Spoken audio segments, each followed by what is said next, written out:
Pemirsa apa kabar? Sejonathan membawakan warta berita PTS tanggal 28 Oktober.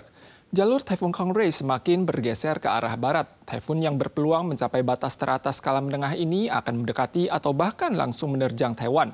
Peringatan laut paling cepat akan dikeluarkan Selasa sore hingga malam esok. Dampak intens Taifun akan dirasakan pada hari Kamis hingga Jumat dengan peluang curah hujan di seluruh Taiwan.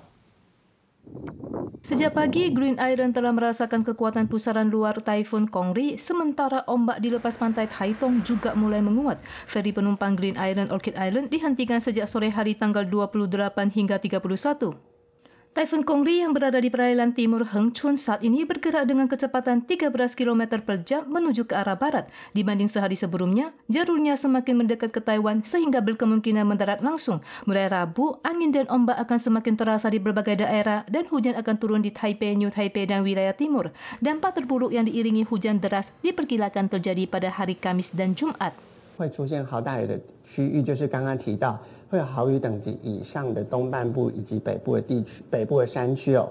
Badan Cuaca Pusat atau CWA menyatakan jika dilihat dari jalur badai, peringatan laut paling cepat dikeluarkan pada Selasa sore atau malam. Sementara untuk peringatan darat masih tergantung pada jalur terbaru badai. Para analis menunjukkan kunci jalur badai bergerak ke barat adalah kekuatan tekanan tinggi di Laut Pasifik yang lebih kuat dari perkiraan. Saat Kongray mendekat ke Taiwan, radius badai diperkirakan sekitar 250 km akan mencakup seluruh Taiwan jika mendarat.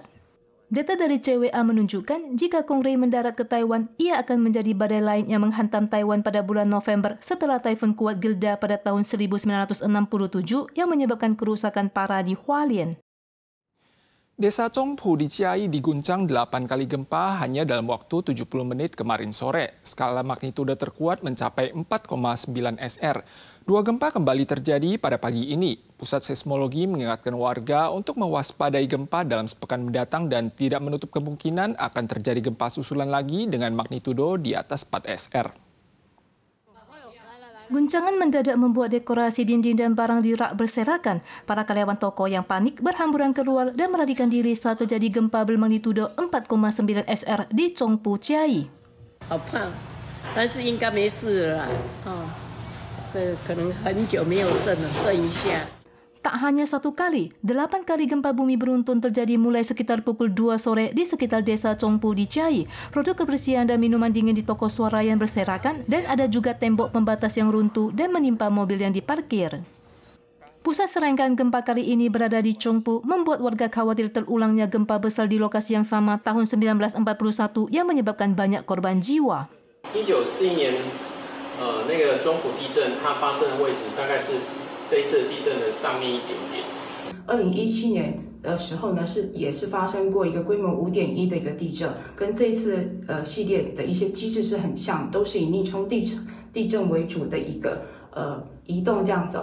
Pusat seismologi menunjukkan 3 dari 8 gempa beruntun berkekuatan di atas 4 SR. Gempa ini disebabkan oleh tumbukan dan ekstrusi lempeng laut Filipina dan lempeng Eurasia yang menyalurkan energi ke area yang lebih lemah di sebelah barat.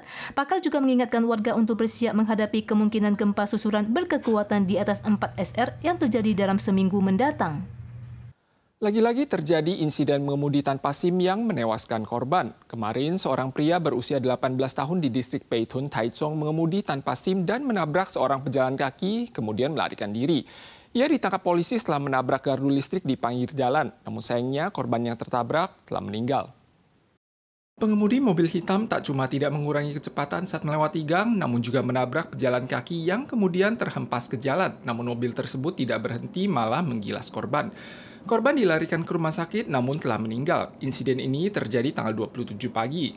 Pelaku adalah seorang pemuda usia 18 tahun yang menabrak gardu listrik setelah terlibat kasus tabrak lari dengan menggunakan mobil yang disewa oleh keluarganya. Hasil investigasi menunjukkan bahwa pelaku telah menginjak usia dewasa namun belum memiliki SIM. Ia akan dituntut dengan tindak pidana tabrak lari dan kelalaian yang menyebabkan kematian. Dalam rangka menyediakan layanan perawatan jangka pendek bagi sebagian keluarga, Kementerian Ketenagakerjaan akan meluncurkan program pendampingan multi aspek oleh PMA dengan upah per jam sebelum akhir tahun ini. Walau gajinya mencapai lebih dari 40.000 dolar Taiwan, program ini mendapat kritik oleh Serikat Pekerja Migran karena menerapkan sistem tanggung jawab yang akan menyebabkan perbedaan gaji mencolok di kalangan PMA. Sejumlah perikat pekerja mendatangi UN Legislatif untuk menyatakan protes. 多元陪伴人 Lebih dari 10 perwakilan Ormas Kesejahteraan Sosial dan Pekerja mendatangi gedung legislatif untuk protes keputusan Kementerian Ketenagakerjaan atau MOR baru-baru ini yang mengumumkan pengesahan rencana pendampingan multi aspek paruh waktu PMA yang hanya memberikan waktu 7 hari untuk menyampaikan pendapat dengan batas akhir tanggal 28. Langkah ini selain tidak berdiskusi dengan kelompok masyarakat, juga mungkin menyebabkan ketidaksetaraan upah antara PMA dan pekerja lokal. 我觉得那个同工同酬的说谎，其实是想要让台湾政府呢要继续漠视这个照顾服务员的劳动条件跟保障。 Ormas mengatakan rencana pendampingan multi aspek yang diumumkan MOR memperbolehkan yayasan atau ormas sosial yang telah berdiri minimal 5 tahun dapat bekerja sama dengan agensi untuk merekrut PMA di bawah aturan pasal 84/1 UU Standar Ketenagakerjaan yang menetapkan sistem tanggung jawab dengan batas maksimum 288 jam per bulan, batas harian 14 jam dan dapat bekerja selama 12 hari berturut-turut. Hal ini dikhawatirkan dapat menimbulkan eksploitasi. Selain itu, pengguna layanan jangka panjang lebih dari 6 bulan tidak perlu menyertakan Balte Index di mana telah menurunkan standar perekrutan dan tidak menguntungkan proses publikasi layanan jangka panjang. Rencana uji coba pendampingan multi aspek ini diperkirakan akan dimulai sebelum akhir tahun ini. MOR menegaskan mereka akan terus mengumpulkan opini masyarakat, meninjau cara pengajuan pekerja, penyederhanaan prosedur, dan meningkatkan kualitas perawatan. Parade LGBTQ tahunan Taiwan berlangsung di Taipei pada Sabtu sore Minggu lalu. Ajang ini dihadiri oleh sekitar 200 kelompok dari dalam dan luar negeri dengan total peserta mencapai 180.000 orang. Kostum warna-warni, pertunjukan unik, dan bendera pelangi turut menghiasi parade LGBTQ Taiwan ke-22 yang berlangsung meriah di pelataran Pemkot Taipei tanggal 26 sore. Ajang ini menarik sejumlah wisatawan domestik dan asing yang secara khusus datang ke Taipei untuk berpartisipasi dalam aktivitas parade. 在那里的话，可能我们还是需要隐藏自己的这个身份，但我在这里的话，我觉得就会能够更加自由的做自己。 Gerimis tidak mengurangi antusiasme peserta. Tahun ini ada total 194 kelompok yang mendaftar untuk berpartisipasi dan terbagi dalam 6 konvoi besar. Wakil Presiden Xiaobi Kim dan Wali Kota Taipei Jiang Wan-an juga turut hadir untuk memberikan dukungan terhadap nilai-nilai keragaman kelompok sosial. Pemirsa sekalian, sekian Warta Berita dari PTS. Kita sore lagi di lain kesempatan. Sampai jumpa.